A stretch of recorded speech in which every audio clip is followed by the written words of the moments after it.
Hey, how you doing, YouTube? So for the first time, we're gonna start doing some of these intros for the YouTube channel. And the reason why is, quite frankly, we kind of just throw up a lot of videos up here. And I think if you don't watch the stream sometimes, the context or who's playing or whatever's going on doesn't always come across well in the YouTube video. So that being said, today's video, we're going to be looking over a demo of one of my subscribers or viewers, and his name is just Hoo-Ha, or as we call him in chat, Hoo-Hoo. In this demo, he's in what they call ESEA main. And for those of you that are unfamiliar with the league systems inside Counter-Strike on ESEA, main is essentially middle of the road in terms of all the different divisions. I believe there's 5 or 6 total divisions. You're not a pro player, but you're better than most players that play the game of Counter-Strike, and you're really starting to understand the game at a higher level in the team environment. So it's like just scratching that surface, but also there's still going to be a lot of individual mistakes and things that we can talk about that can be applied to many people's game, not just somebody that's aspiring to go pro. And to wrap things up on this little intro here, if there's anything you guys want to see in videos, or if you guys want to see anything me more specifically break down in a demo or whatever it might be, or a totally different new series, let me know in our Discord. We now have a YouTube suggestions channel where you guys can drop ideas in there, and I'll be looking at it actively all the time. It'll be a direct way to contact us there. And then obviously, guys, if you guys enjoy the video, please don't forget to like and subscribe for the video. Turn on notifications. Help me defeat the YouTube algorithm boss. I love all y'all chat. I just called them all chat because I'm a fucking streamer and I can't help myself. Cut it! Cut it! Fuck! You know, I really do appreciate all the views that we get on the YouTube channel, all the support you guys give us. So thank you so much and enjoy the video. Is Hoo-Hoo part of an org, or is it just a name they have? They might be. If I had to imagine, a lot of orgs, what they'll do like at this level is like they pay for your league fees and then you kind of like promote them and that kind of stuff and represent for them, because playing in this, you have to have like a monthly subscription to ESEA, but also you have league fees each season. So a lot of orgs will like pay that and then you represent them, that kind of stuff. What the Hoo-Hoo, you got to be left right and on the 1v1 there. Left right is faster. Don't spam left click before you do it, because each time you swing with your left click, it does a little bit less damage. All right, chat, write that down. I know some of you still literally don't know that. So it looks like they're doing a little walk con here, a little delay burst out mid. Hoo-Hoo in the back, baiting, not surprised. Oh, what? Dude, don't go first. Now you make me look stupid. Oh! So they absolutely got bodied in connector right there. One thing I don't like actually about what Hoo-Hoo did, or Hoo-Ha did right there, is if you have the nades, he actually shouldn't be the first one out there, but that's not like a him problem, right? That's like his team problem. I like how they're playing this round though. They deg-armored and they have a little bit of util to end the round, but they're not really like, they're just working a pick. And when you have this many deagles, you don't want to necessarily try to do like a explosion strat. You're not trying to like smoke sight, pop flash in and go in because you have 5 degs. You want to try to hit a 1 deg, make it a 5v4, then do that. Move the face cam. It's okay. We're just watching Hoo-Ha's perspective anyway. You're not trying to watch the actual game itself as much. Nice little kill there. I like this. This is nice. They kind of just creeped up with deagles, smoked off the choke points. They didn't like sprint in necessarily right away. They looked for opportunities with the deagles. They played that well. I don't like this though. Yeah, this is sloppy right here. You can tell they don't really know. Like Hoo-Ha, yeah, okay.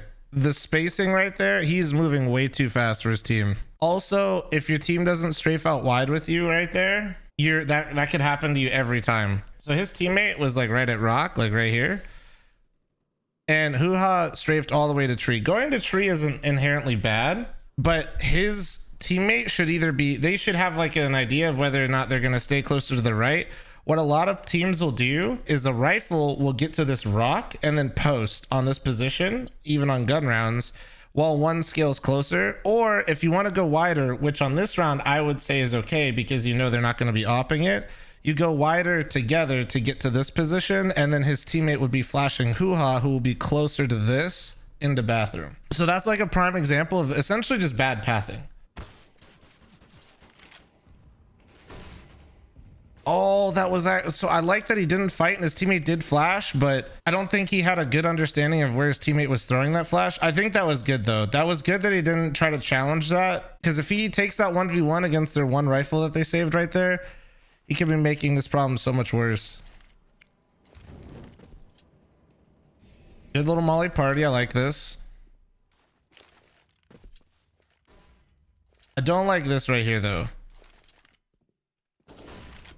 Yeah, okay. Yeah. So the reason that succession of flashes is bad, and if they want to peek that, they should have two people flashing. That second flash that he's throwing will not blind the opper. It has to go deep to blind the opper if he's at flowers, which he was.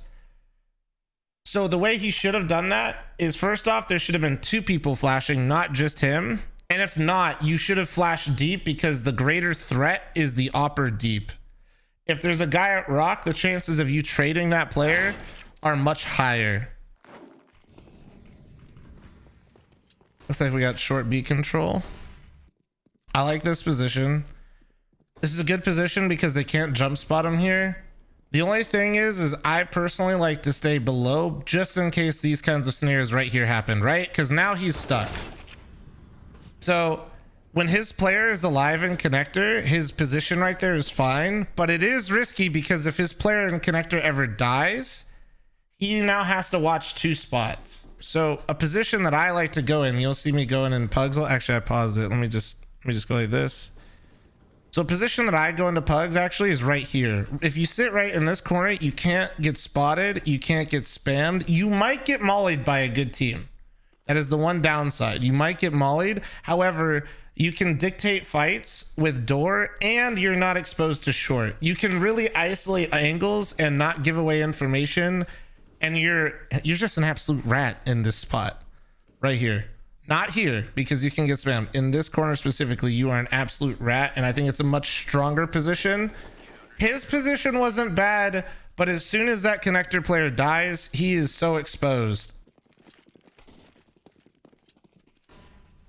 Pet peeve right there, hoo-ha. Either have your opper sit back or don't cross in front of him for a second.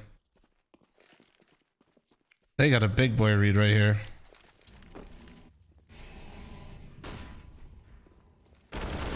Oh my god. I don't like the pathing again from he's cutting off angles a little too short. So like here, hold on. Let's talk about this while the round's live. His pathing should have been wide to truck and then holding this position, especially, I believe they had headshots smoked off, but regardless, they had it mollied back there. Him going past this point is death. The only way you go past APC is if your team calls that you are rushing bank together and there are three people on his ass. If your teammates are further back or lagging behind for whatever reason, it doesn't matter. You don't go past this point without them.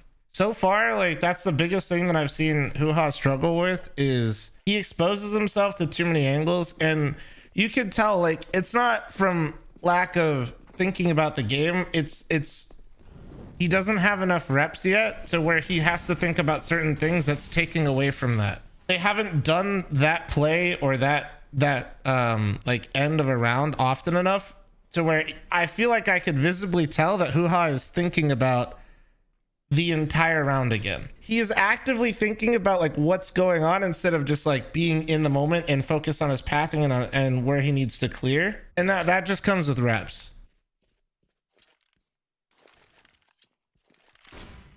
I don't like, so remember what I talked about earlier about his pathing on long? Once again, if anybody was long flower pot right there, who dies. His teammate has to be wide out with, like, they need to be on the same page. They're not on the same page when coming out long here together at all. Like, they're just not.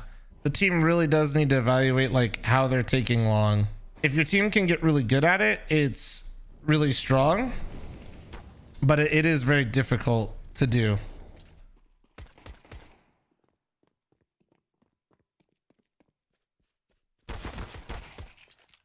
I'm not gonna lie, I love that he did that.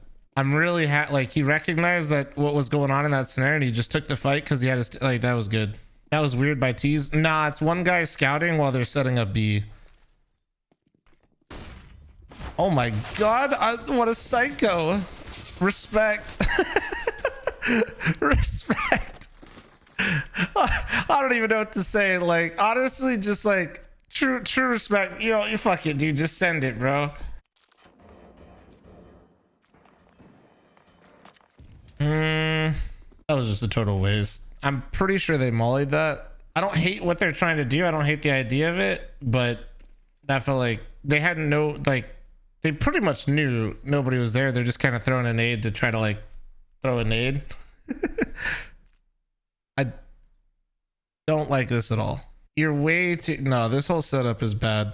That's a 1v1 over on short where he could easily just die for free. There's no reason why Barrel is in a stronger position here. They should be walking into short together if they want to be doing this, if he's that confident they're not there. Or they should be sitting back. Like Hoo-Ha should be, you could be anywhere. This is just, you're so exposed, right? Like one pop flash and they walk to the end of this pipe and he's dead. I think Barrel is strong here, but he doesn't have a smoke. Hoo-Ha threw the smoke at the start of the round, and he's the one deady B anchor. You know who should be throwing the monster smoke at the start of the round? That fucker right there. Because if Hoo-Ha has the smoke, he could be playing Barrel right now, right? And if they molly and pop and they smoke heaven, just like I said, he can drop a smoke on top of himself, move to pit, play a one-way at Barrel. He has way more options. So this is an individual misplay, I think, from Hoo-Ha. He should not be pre-smoking monster. His teammates should, if he is the deady B player. And they are too separated. Like this is just like that guy's doing nothing right now. His teammates isolated and he's too exposed to monster. This is really bad, but they're going A anyway, so it doesn't matter.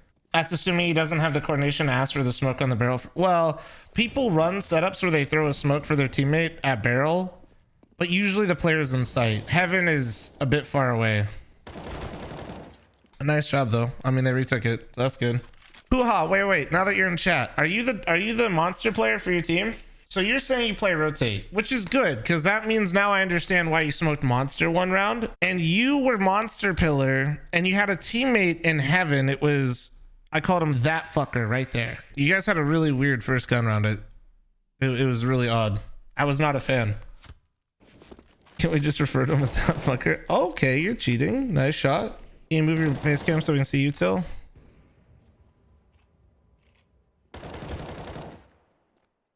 Now, like right here, be a rat. No. Oh, I'd say fuck the flash too. Like, just let your teammates play out that round for you. Okay, so now you're on the rotate. So now this makes a bit more sense. Okay, I like that you came up with him here.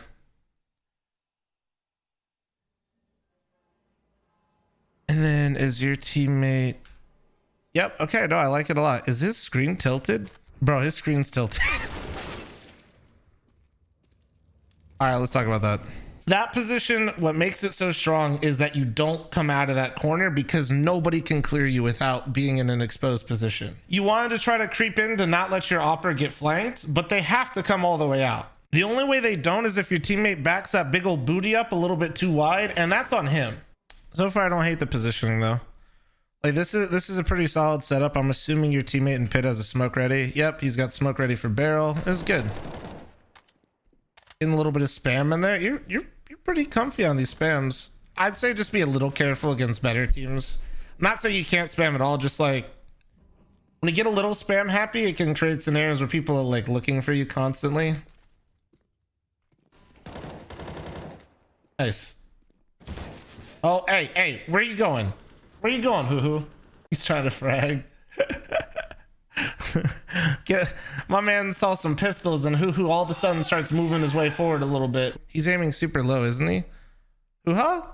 I mean, his crosshair placement could be a little bit better in scenarios, but also if you notice the way that he's been shooting, he doesn't, like aiming directly at head level. Honestly, I'm not really that, like right at head level isn't where I try to aim. And if you watch like most pros, they aim like, if you look at me like right now, you go like right, like here, like in this, like this area, like right at the bottom of your neck is like where most people will put their crosshair, even though you can't see my neck because of my beard.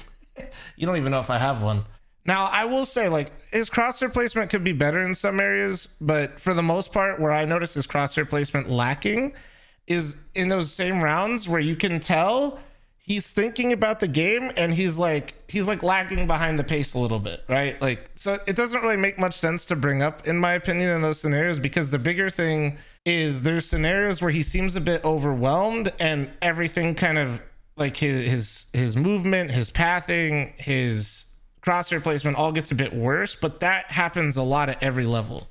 That's why practice is so important. Think about it, right? Like if you aim perfectly at head level and you burst, unless you keep your burst so perfect that both bullet, which nobody is, like you're gonna miss at least like a couple shots, right? Because you aim so high. Where if you put it below and you just let the recoil do a little bit of, give you a little bit of love, you're probably gonna get a headshot with it.